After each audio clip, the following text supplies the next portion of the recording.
हरि ओम भगवते वासुदेवाय नमः।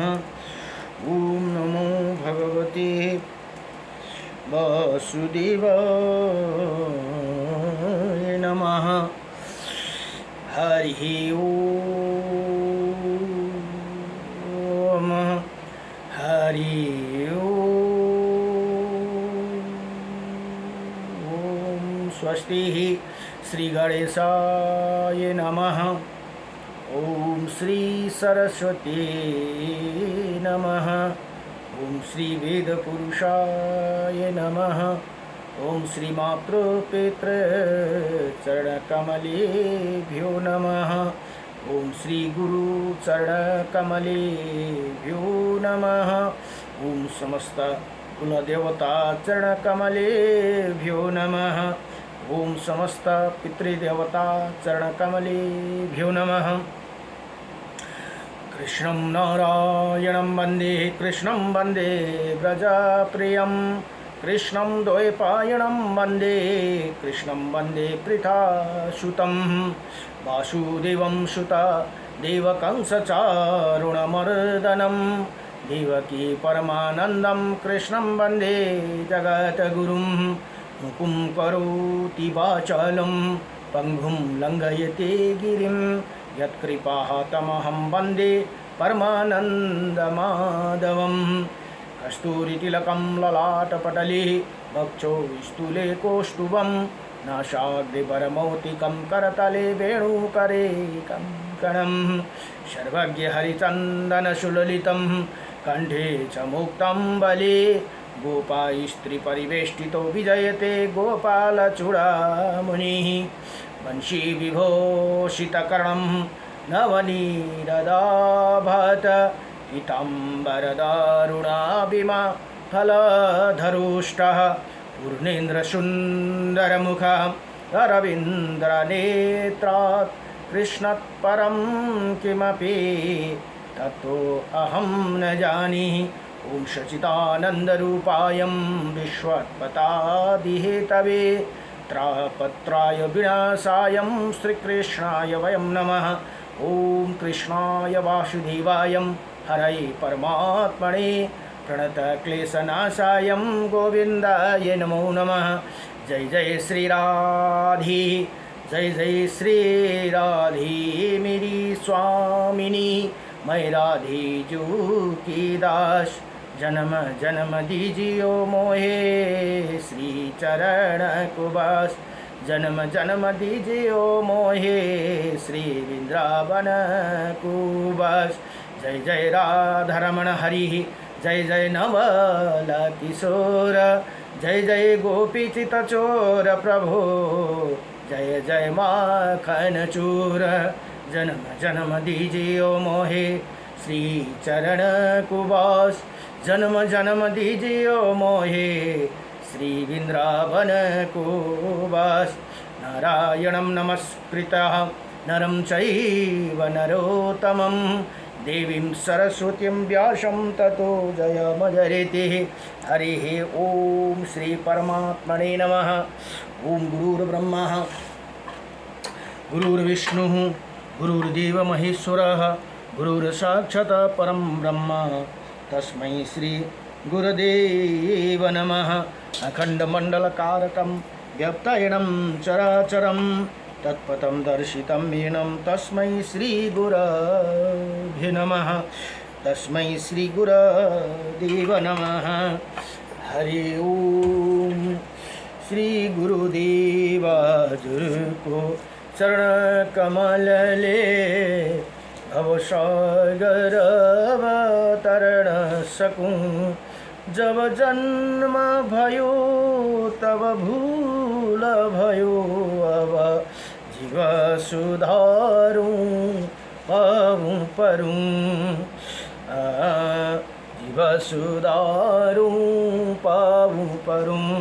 शिष्य भये कति ऊँचा हुँदा हूँ नीच भई मेरो छैन मति सब समय गरी जब ज्ञान दियो अब गुण गाउन सक्छु कति जति बज्दछु मेरो शुद्ध हृदयले अर्जी हरदम नित्य गरौँ गुरुदेव हजुरको चरण कमलले भवसागर अवतर्न सकूँ धर्म गरे जब मर्म बुझिन्न धर्म दियो तब कर्जी भए कर्म गरे जब मर्म बुझिन्न धर्म दियो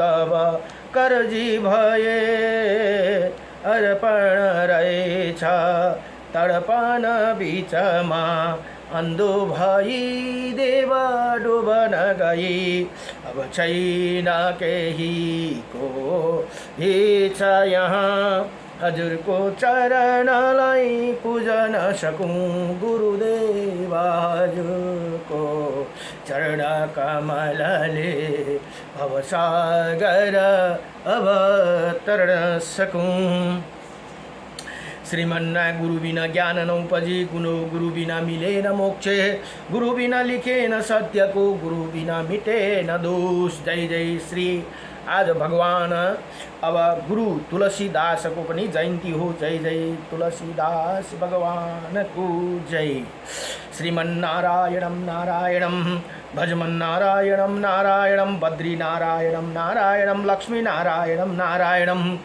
सूर्य नारायणं नारायणं सूर्य नारायणं नारायणं आज सूर्य भगवान पनि रवि सप्तमी पनि हो मुक्ति नारायणं नारायणं नारायणं नारायणं मत्स नारायणं नारायणं कुर्म नारायणं नारायणं बहरा नारायणं नारायणं नरसिंह नारायणं नारायणं वामन नारायणं नारायणं परशुराम नारायणं नारायणं श्रीराम नारायणं नारायणं श्रीकृष्ण नारायणं नारायणं श्रीबुद्ध नारायणं नारायणं श्रीकल्की नारायणं नारायणं नारायणं परं ब्रह्म नारायणं परं तप नारायणं परं देव सर्वनारायणं सदा रामाय रामभद्राय रामचन्द्राय वेदसे श्रीरघुनाथाय नाथाय सीताय पतये नमः र स्तोत्र बलिमा एउटा महत्त्वपूर्ण स्तोत्र छन् जुन श्री विष्णु अष्टविंशति नामम स्तोत्र भनेर अब यहाँ भन्नुहुन्छ अर्जुनले प्रश्न सोध्नुहुन्छ भगवान कृष्णलाई श्री अर्जुनोवाच किं नो नामं सहस्राणि जपते च पुनः पुनः यानि नमानि दिव्यानि तानि चक्षुष केशव हे भगवान केशव मनुष्य बार बार यो 1000 नाम जप क्यों करते हैं आपका जो दिव्य नाम है उनका वर्णन कीजिए भनेर यहाँ भगवानसँग प्रश्न गर्दछन् अब श्री भगवान उवाच भगवान भन्नुहुन्छ मत्सम कुर्मं वराहं च वामनं च जनार्दनं गोविन्दं पुण्डरीकाक्ष माधवं मधुसूदनं पद्मनाभं शास्त्ररक्षं वनमाली हलायुधं गोवर्धनं हरिकेशव वैकुण्ठं पुरुषोत्तमं विश्वरूपं वासुदेवं रामनारायणं हरिं दामोदरं श्रीधरं च वेदंगं गरुडध्वजं अनन्तकृष्ण गोपालं तपते नास्ति पातकं गावं कोटिप्रदर्शनस्यम् अश्वमेधस्य च कन्यादानं शास्त्रं फलं प्राप्नोति मानव अमावास्याय पूर्णिमास्यम् एकादशं तथैव च संध्याकाले स्मरे नित्यं प्रातःकाले तथैव च मध्याह्ने च जपे नित्यं सर्वैः पाप प्रमोचति इति श्रीकृष्ण अर्जुन संवादे श्री विष्णु अष्टविंशति नाम स्तोत्रम सम्पूर्णम यहाँ भगवान भन्नुहुन्छ हे अर्जुन यी नाम जप गर्ने पुरुषहरूको भित्र पाप नै रहते वो 1 करोड यो नाम जप गर्ने यति 28 वटा नाम छन् जप गरे भने 1 करोड गौदान गरेको फल र 100 अश्वमेध यज्ञ र 1000 कन्या दान गरेको फल प्राप्त गर्दछ औँसी पूर्णिमा तथा एकादशी तिथिको नवा प्रतिदिन संयम भनेको बेलुका प्रातः भनेको बिहान मध्याह्न भनेको दिउँसो यी 3 टाइम नामका स्मरणपूर्वक जप गर्यो भने पुरुष सम्पूर्ण पाप से मुक्ति हुन्छन् भनेर यहाँ बताइयो अब पापदेखि मुक्ति भए पाप नै हाम्रो भित्र बसेन भने हामी सदा मुक्ति हुन्छौँ हामीहरू मुक्ति नहुने कारण के त भन्दा हाम्रो पापले गर्दा हामीले पाप गरेका कारणले गर्दा तर यो मन्त्र मात्रै जपेर पनि तर मन्त्र जप्दै फेरि पाप गर्नु चाहिँ भएन है मन्त्र जपेको छ भन्दै पाप गऱ्यो भने कि त्यो चाहिँ फेरि भएन, जान अनजानमा गरेको पाप। जस्तै अनजानमा कतिवटा कुरा पाप हुन्छ नि, अब जस्तै हामी हिँड्दै गर्दा कतिवटा किरा फटेङ्ग्रा हामीले कुल्चेर मर्छ, त्यो अनजानमा गरेको पाप हो, देखिदेखि गरेको होइन। देखिदेखि गरेको पाप चाहिँ फेरि त्यो यो मन्त्रले हुनेवाला छैन। यहाँ 3 टाइममै स्मरण, यो 28वटा नाम कति सजिलो छ। मत्सम कुर्मम वराहम च वामनं च जनार्दनम गोविन्दम पुण्डरीकाक्ष माधवम मधुसूदनम पद्मनाभम शास्त्रक्षम प्रणमालि हलायुधम गोवर्धनम हरिकेशव वैकुण्ठम पुरुषोत्तमम विश्वरूपम वासुदेवम रामनारायणम हरिम दामोदरम श्रीधरम च वेदङ्गम गणरोध्वजम अनन्त कृष्ण गोपालम जपदे नास्ति पातकम भनेर यहाँ भन्नुहुन्छ। यो नाम जप गऱ्यो भने सबै पापहरू नाश भएर जान्छन् भनेर यहाँ बताउनु भयो। नमो भगवते वासुदेवायम। हरि ओम। जय जय श्री राधारमण भगवान को जय, जय लक्ष्मी नारायण भगवान को जय, जय श्री रामचंद्र भगवान को जय, जय उमापति शंकर भगवान को जय, जय कैलाशपति महादेव को। आये का सुइस जगतमा शबले लिनोस हरि का नाम मुदास युगनाथ को सबमा राधे राधे श्याम। र आजदेखि श्री ब्रह्मा पुराण अध्ययन हुँदैछन्। ब्रह्मा पुराणमा जम्मा 250 अध्याय छन् भने 10,000 श्लोक भनेर यहाँ बताइएको छन्। तमेव माता च पिता तमेव तमेव बन्धु सखा तमेव तमेव विद्यं च दर्विरं तमेव तमेव सर्वं मम देव देव। ओम श्री परमात्मने नमः। आजदेखि अब आज रवि सप्तमी हो, आजदेखि आइतबार व्रत लिनेहरूको आजदेखि व्रत पनि सुरु भयो। र अब यहाँ आजदेखि ब्रह्माजीको पुराण, ब्रह्माजीको उसमा लेखिएको पुराण आजदेखि सुरु भए। ओम नमो भगवते वासुदेवायम। अब यहाँ भन्नुहुन्छ नैमिषारण्यमा सुतजीका आगमन, पुराणका आरम्भ तथा सृष्टिका वर्णन भनेर यहाँ बताउनु भयो। अब भन्नुहुन्छ पूर्वकाल की बात है, परम पुण्यमय पवित्र नैमिषारण्य बड़ा मनोहर जान पड़ता था भनेर यहाँ बताउनु भयो। बहुत से मुनि एकत्र हुए थे, भांति भांति के पुष्प उसी स्थान की शोभा बढ़ा रहे थे। पीपल, पारिजात, चंदन, अगर, गुलाब तथा चंपा आदि अन्य बहुत से वृक्ष उसकी शोभा वृद्धि में सहायक हो रहे थे। भांति भांति के पक्षी, नाना प्रकार के मुर्गों का झुंडों, अनेकों पवित्र जलाशय तथा बहुत सी बावलिया उस वन को विभूषित कर रही थी भनेर यहाँ बताउनुहुन्छ। अब ब्राह्मण, क्षत्रिय, वैश्य, शूद्र तथा अन्य जाति के लोग भी उन्हें उपस्थित थे भनेर यहाँ बताउनु भयो। हेर्नुहोस्, हाम्रो धर्मशास्त्रले के भनेको छ, 4 वर्ण भनेको छ। ब्राह्मण, क्षत्रिय, वैश्य, शूद्र मात्रै भनेको छ है। यो जात त्यो जात भनेर कहीँ पनि त्यसरी जातको विषयमा बताएको छैन। र अर्को कुरा, मान्छेले त्यो भ्रम फैलाइदिएको हुन्छन्, यो धर्मशास्त्र पढ्नु ब्राह्मणले मात्रै, अरूले पढ्नु हुँदैन भनेर भनिएको त्यो होइन। कहीँ पनि लेखेको छैन कि ब्राह्मणले मात्रै पढ्नुपर्छ भनेर। यसमा के भनिएको छ भने शुद्धता चाहियो। तपाईँ चाहे वैश्य हुन्, चाहे क्षेत्री, चाहे वैश्य, चाहे शूद्र हो, तर शुद्धता हुनु पर्यो। के अरे सात्विक भोजन गर्नु पर्यो, ब्रह्मचारिता पालन गरेर यो पढ्नु सक्नुहुन्छ। तपाईँले पढ्यो भने यसमा कुनै दोष छैन। तर के भनिएको छ भने, एउटा जुन तपाईँले दान दक्षिणा सङ्कल्प गरेर लिनुहुन्छ नि, पानी समाएर पुरा सङ्कल्प गरेर, त्यो अधिकार चाहिँ ब्राह्मणलाई मात्रै दिएको छ है। त्यो चाहिँ शास्त्रले त्यसमा भनिएको छ, ब्राह्मणलाई मात्रै त्यो अधिकारी छ।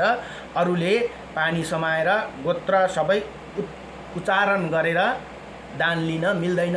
दिँदा भयो तर त्यसको फल पाइँदैन। लिनु मिल्दैन हैन, लिनेले लिँदा पनि भयो, दिनेले दिँदा पनि भयो, खुसी हो, तर त्यसको फल पाइँदैन भनेर शास्त्रले बतायो। तर पढ्नै नहुने, मन्दिरमा जानै नहुने, यस्तो चाहिँ त्यो बकवास हो। यो चाहिँ जातिवाद फैलाउने कुरा मात्रै हो। शास्त्रले कहिले पनि त क्षेत्री, त बाहुन, त राई, लिम्बू, भोटे, लेप्चा भनेर कहीँ पनि लेखेको छैन। आजसम्म 4 वर्ण बताएको छ, त्यति नै।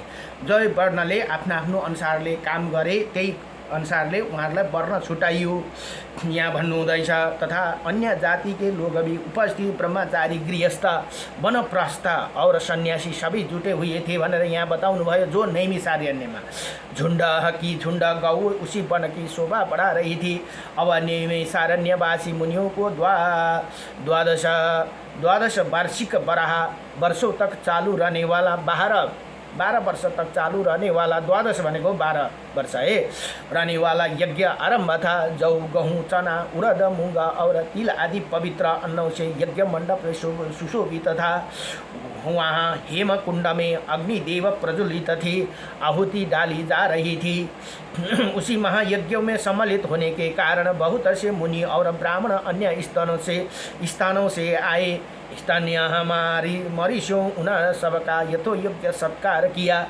ऋषि जनों सहित वो सब लोग आराम से ही बैठ गए। तब परम बुद्धिमान लोमहर्षण भनेको, जो सुताजीको नाम एउटा लोमहर्षण भनेको, उनको कथा सुनेर यो हाम्रो रौँहरू सबै खडा हुन्थ्यो अरे। त्यसले गर्दाखेरि उनको नाम लोमहर्षण भनेर राखिदिनु भयो। सुताजीको नाम ऋषिमुनिहरूले लोमहर्षणजी भनेर पनि उनलाई एकदम प्यारो नाम। उनको कथा सुन्दाखेरि कसै हुन्छ नि, हामीलाई केही काम गर्दाखेरि यसरी जिउमा सर्र काँडा उम्रिन्छ नि, हो त्यस्तै हुन्थ्यो अरे। त्यसले गर्दाखेरि ऋषिमुनिहरूले उनलाई लोमहर्षण भनेर राखिदिनु भयो। वहीं पधारे उसी देखकर मुनिवर बड़ी प्रसन्नता हुई। उन सबको उसे यथावत सत्कार किया। सुताजी भी उनके प्रति आदर का भाव प्रकट करके एक श्रेष्ठ आसन पर विराजमान हुए। उसी समय उन ब्राह्मण सुताजी के साथ वार्तालाप करने लगे।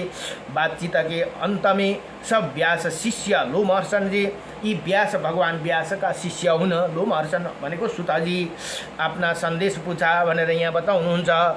अब यहाँ के भने त भने, प्रत्येक कल्प और अनुकल्प के विस्तार पूर्वक रचना हुआ ये समस्त मायामय जगत जिसे प्रकट होते हैं, जिसे स्थिति रहते हैं, अंत काल में जिनके भीतर पूर्ण लीन हो जाते हैं, जो इसी दृश्य प्रपंच से सर्वथा पृथक है भनेको अलग है, जिनका ध्यान करके मुनिजन सनातन मुख्य पद प्राप्त कर लेते, उन्हें नित्य निर्मल निश्चल तथा व्यापक भगवान पुरुषोत्तम जगन्नाथ जी को मैं प्रणाम करता हूँ भनेर यहाँ बताइए। जो शुद्ध आकाश से समान निर्लिप नित्यानंदमय सदा प्रसन्न निर्मल सबके स्वामी, निर्गुण व्याप्त और अव्याप्त से प्रपंच रहित एकमात्र ध्यान में अनुभव करने योग्य तथा व्यापक है। समाधि कालों में विद्वान पुरुष इसी रूप को जिनका ध्यान करते वो संसार की उत्पत्ति और विनाश का एकमात्र कारण है, जरा अवस्था जिनका स्पर्श नहीं कर सकती तथा जो मोक्ष प्रदान करने वाला है, उन भगवान श्रीहरि को मैं वंदना करता हूँ भनेर यहाँ यसरी प्रार्थना गर्नुहुन्छ ऋषिहरू। अब यहाँ लोमहर्षणजी आफ्नो सन्देश सोध्नुभयो। यहाँ भन्नुहुन्छ, अब मुनिजन बोले, हे साधु शिरोमणि भनेर के अरे सुताजीलाई सोध्नुहुन्छ। अब पुराण तन्त्र छौ शास्त्र इतिहास तथा देवताओं से दैत्यों जन्म कर्म एवं चरित्र सब जानते हैं। वेद शास्त्र पुराण महाभारत तथा मोक्ष शास्त्र में कोई भी बात ऐसी नहीं जो आपको ज्ञात ना हो भनेर यस्तो विद्वान हुनुहुन्छ।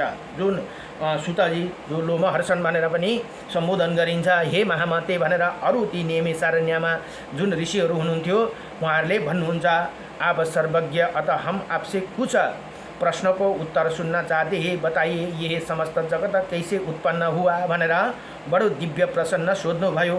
अब भविष्य में इसकी क्या दशा होगी, स्थावर जगम रूप संसार सृष्टि से पहले कहाँ लीन था और फिर कहाँ लीन होगा भनेर यहाँ सोध्नुभयो।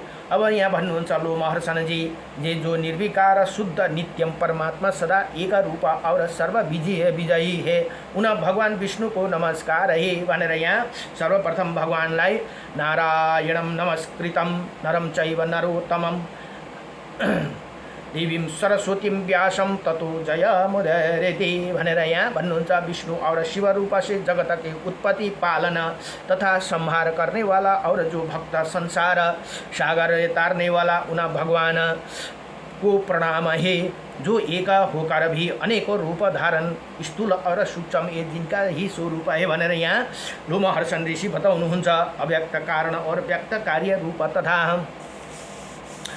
तथा मोक्ष हेतु उन भगवान विष्णु को नमस्कार है, जो जगत की उत्पत्ति पालन और संहार करने वाला जरा और मृत्यु जिनका स्पर्श नहीं करती, जो सबके मूल कारण है, उन परमात्मा विष्णु को नमस्कार है, जो इसे विश्व के आधार अत्यंत सूक्ष्म से भी सूक्ष्म है, सब प्राणियों की भीतर विराजमान है भनेर भन्नुहुन्छ। यहाँ त्यही कारण भगवान हाम्रो कण कणमा सबैको कण कणमा भगवान विराजमान हुनुहुन्छ।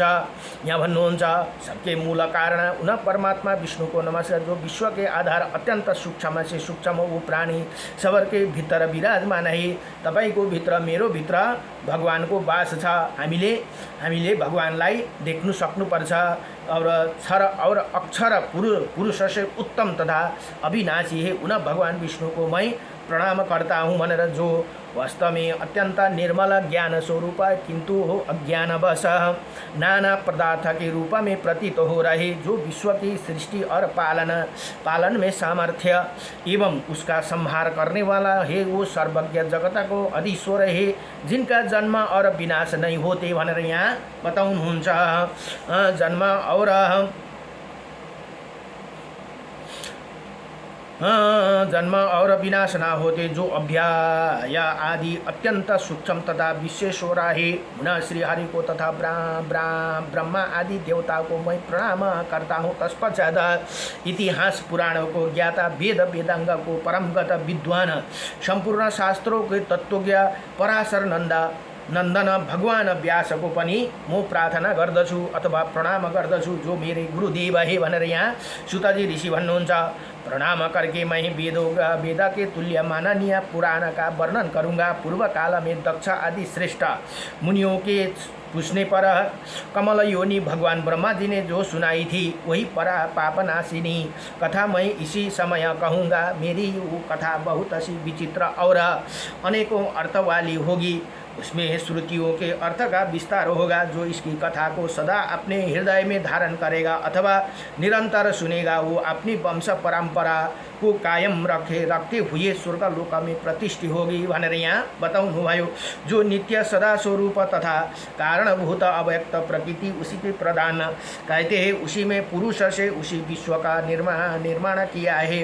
ये मुनिवरों अमित तेजस्वी ब्रह्मा जी ही पुरुष समझो, वही समस्त प्राणियों की सृष्टि करने वाला तथा भगवान नारायण के आश्रित है भनेर यहाँ बताउनुहुन्छ। प्रकृति से महत्व से अहंकार तथा अहंकार से सब सूक्ष्म भूत उत्पन्न हुए। भूतों के जो भेद है वो उन्हें सूक्ष्म भूतों से ही प्रकट हुए है भनेर यहाँ बताउनु भयो। ये सनातन सर्ग है। तदंतर स्वयंभू भगवान नारायण नाना प्रकार की प्रजा उत्पन्न करने की इच्छा से सबसे पहले जल की ही सृष्टि की भनेर यहाँ भन्नुहुन्छ। फिर जल में अपनी शक्ति का आराधना किया। जल का दूसरा नाम नार है, क्योंकि उसकी उत्पत्ति भगवान नर से हुई है। त्यही कारण भगवानलाई नारायण भनेको, नार भनेको जल र नर से होना के कारण नारायण भयो। वही जल पूर्व काल में भगवान का आयन हो गया, निवास स्थान हुआ, इसीलिए वो नारायण कहलाते हैं भनेर यहाँ भन्नुहुन्छ। नारायण को अर्थ यही भयो भनेर यहाँ बताउनु भयो। भगवान जो जल में अपनी शक्ति का आधान किया, उसे एक बहुत विशाल सुवर्णमय अंडा प्रकट हुआ। उसी में से स्वयंभू ब्रह्मा जी उत्पन्न हुए। ऐसे सुना जाता है सुवर्ण के समान कांतिमान भगवान ब्रह्मा ने एक वर्ष उसी अंडे में निवास करके उसी 2 टुकड़े कर दिए। फिर एक टुकड़े से धूलोक बनाया और दूसरे भूलोक और उन दोनों बीच में आकाश को रखा भनेर यहाँ भन्नु। जो पातल र यो भूलोक भनेर यहाँ भन्नुभयो। जल के ऊपर तरती हुई पृथ्वी को स्थापित किया। फिर 10 दिशाएं निश्चित की, साथ ही काल मन वाणी काम क्रोध और रति की सृष्टि की। इन भावों के अनुरूप सृष्टि करने की इच्छा से ब्रह्मा जी ने 7 प्रजापतियों को अपने मन से उत्पन्न किया। उनका नाम इस प्रकार है। अब ये 7 प्रजापति को हुन्त भन्दा ऋषि मारीच ऋषि, अत्रि ऋषि, अंगिरा ऋषि, पुलस्य ऋषि, पुलह, कृतु र वशिष्ठ, यी 7 ऋषि हुन् भनेर यहाँ बताउनु भयो। पुराण में ये 7 ब्रह्मा निश्चित किए, ब्राह्मण सप्त ऋषि भनेर निश्चित गरेको छ भनेर यहाँ बताउनु भयो। तत्पश्चात ब्रह्मा जी ने अपने रोष से रुद्र प्रकट किया। फिर पूर्वजों को भी पूर्वज सनत कुमार जी को उत्पन्न किया। इसे 7 महर्षियों से समस्त प्रजा तथा 11 रुद्र का प्रादुर्भाव हुआ। उक्त 7 महर्षियों 7 बड़े बड़े दिव्य वंश है। देवता भी इनके अंतर्गत ही उक्त 7 वंशों के लोग हम कर्मनिष्ठा एवं सनातन बानही भनेर यहाँ बताउनु भयो। उसी वंश को बड़े बड़े ऋषियों से सुशोभित किया। इसके बाद ब्रह्मा जी ने विद्युत, वज्र, मेघ, रोहित, इंद्र, धनुष, पक्षी तथा मेघ की सृष्टि की भनेर यहाँ बताउनु भयो। फिर यज्ञों के सिद्धि के लिए उन्हें ऋग्वेद, यजुर्वेद तथा सामवेद को प्रकट किया भनेर यहाँ बताउनुहुन्छ। तदंतर साध्य देवताओं की उत्पत्ति बताई जाती है। छोटी बड़ी सभी भूत भगवान ब्रह्मा के अंगों से उत्पन्न हुए। इसी प्रकार प्रजा की सृष्टि करते रहने पर भी जब प्रजा की वृद्धि नहीं हुई तब प्रजापति ने अपने शरीर से 2 भाग करके आधे से पुरुष और आधे से स्त्री हो गई। पुरुष का नाम मनु हुआ। जो आदि पुरुष एकपट्टि को पुरुष को नाम मनु, जो हाम्रो पूर्वज हुनुहुन्छ, हामीलाई प्रकट कसले गरेका त भन्दा मनुष्यलाई प्रकट गर्ने मनु र महाराज हुनुहुन्छ। मनु र शतरूपका सन्तान हुँ। यहाँ भन्नुहुन्छ ब्रह्माजीले आफ्नो शरीरलाई 2 भाग गर्नुभयो अरे। एक भागबाट मनु, एक भागबाट शतरूपा। यहाँ भन्नुहुन्छ उसी नाम मनु हुआ, उनके नाम पर मनमन्तर काल मना गया है। उनीको नामबाट अहिले 14 मनमन्तर भनेर यहाँ चल्दछ। अब स्त्री आयोनिजा, शतरूपा आयोनिजा भनेको आफै प्रकट हुनेलाई, जो योनिबाट जन्म लिन्छन्, जन्म लिँदैनन्, नलिनेलाई आयोनिजा भनिन्छन्। कोही यज्ञबाट प्रकट हुन्छन्, कोही ब्रह्माजीका शरीरबाट यी प्रकट भएका शतरूपा थिइन् भनेर यहाँ बताउनुहुन्छ। जो मनु के पत्नी रूप से प्राप्त हुई भनेर यहाँ उसे 10,000 वर्षों तक अत्यंत दुष्कर तप करके परम तेजस्वी पुरुष को पति रूप में प्राप्त किया। वही पुरुष स्वयंभू मनु कह गए भनेर यहाँ बताउनुहुन्छ। अब विराज पुरुष भी उन्हीं के नाम है। उनका नाम मनमन्तर काल 71 चतुर्युग बीत जाती है भनेर यहाँ बताउनुहुन्छ। अच्छा, 71 खेप 4 युग बित्दाखेरि 1 मनमन्तर हुन्छ है। 4 युग मिलाउँदा 43,20,000 हुँदो रहेछ। त्यो 43,20,000 चाहिँ 71 खेप घुम्दाखेरि 1 जना मनुको उयो कार्यकाल समाप्त हुन्छ भनेर यहाँ त्यस्तो मनु चाहिँ 14 जना मनु हुनुहुन्छ। अब यहाँ शतरूपा ने विराज पुरुष के अंश से वीर प्रिय व्रत, और यो विराज पुरुष भनेको वही मनु है, मनु महाराज है। और प्रियव्रत और उत्तानपाद नाम का पुत्र उत्पन्न किए। वीर से काम्य नाम का श्रेष्ठ कन्या उत्पन्न हुआ, जो कर्दम प्रजापति धर्मपत्नी हुई, जो भनेर यहाँ बताउनुहुन्छ। अब हुई काम्य के गर्भ से 4 पुत्र, सम्राट कुक्षी, विराट और प्रभु प्रजापति अत्रि ने राजा उत्तानपाद को गोद लिए भनेर यहाँ बताउनुहुन्छ। लिया प्रजापति उत्तानपाद ने अपनी पत्नी सुनीता से गर्भ से ध्रुव, कृतिमान, आयुष्मान तथा वसु, ये 4 पुत्र उत्पन्न किए। ध्रुव से उनकी पत्नी शंभु ने सलिष्टि और भव्य इन दोनों पुत्र को जन्म दिया। सलिष्टि के उसकी पत्नी सुछाया के गर्भ से रिपुंजय, वीर, वृकल और वृको तेजा, ये 5 पुत्र उत्पन्न हुए। रिपु से बृहति ने चक्षुष नाम का तेजस्वी पुत्र को जन्म दिया। चक्षुष से उनकी पत्नी पुष्करणी से जो महात्मा प्रजापति वर्णी की कन्या थी चक्षुष मनु उत्पन्न हुए। जो मनु चक्षुष मनु पनि भनेर भनिन्छ, वही मनु उत्पन्न हुनुभयो। चक्षुष मनु से विराज प्रजापति की कन्या नडला के गर्भ से 10 महाबली पुत्र हुए, जिनका नाम इस प्रकार है। कुत्स, पुरु, शतधुम्न, तपस्वी, सप्तवाहक, कवि, अग्रिदुष्टा, अतिरात्र, सुधुम्न तथा अभिमन्यु। पुरुष से अग्रयोनि अंग, सुमना, स्वाति, कृति, अंगिरा तथा मन से ये 6 पुत्र उत्पन्न किए भनेर भन्नुहुन्छ। अंग से सुनीता ने बेन नाम का, जो सुनीता थी, अंग से सुनीता ने बेन नाम का एक पुत्र पैदा किए।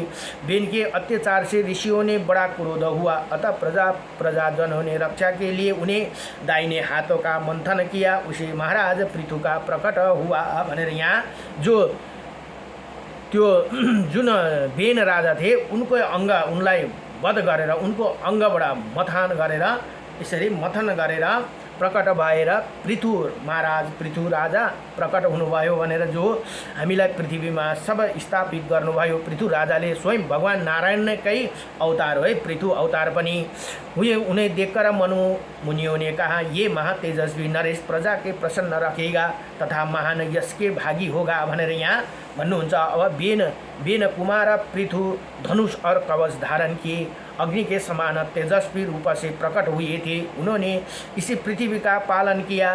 राजसूय यज्ञ के लिए अभिषिक्त होने वाला राजाओं से सर्वप्रथम थे। उसमें ही स्तुति गाने में निपुण सुत और मगध प्रकट हुए भनेर यहाँ बताउनु भयो। उन्होंने इसी पृथ्वी से सब प्रकार के अनाज दुए थे, प्रजा के जीवों का चले। इसी उद्देश्य से उन्हें देवताओं, ऋषियों, पितरों, दानवों, गंधर्वों तथा अप्सरों आदि के साथ पृथ्वी का दोहन किया था भनेर यहाँ बताउनु भयो। यति भनेर श्री ब्रह्मा पुराण को प्रथम अध्याय सम्पूर्ण भयो। नमो भगवते वासुदेवाय कृष्णाय वासुदेवाय हरे परमात्मने प्रणतक्लेशनाशाय गोविंदाय नमो नमः। श्री कृष्ण गोविंद हरे मुरारे नाथ नारायण वासुदेवं नमो भगवते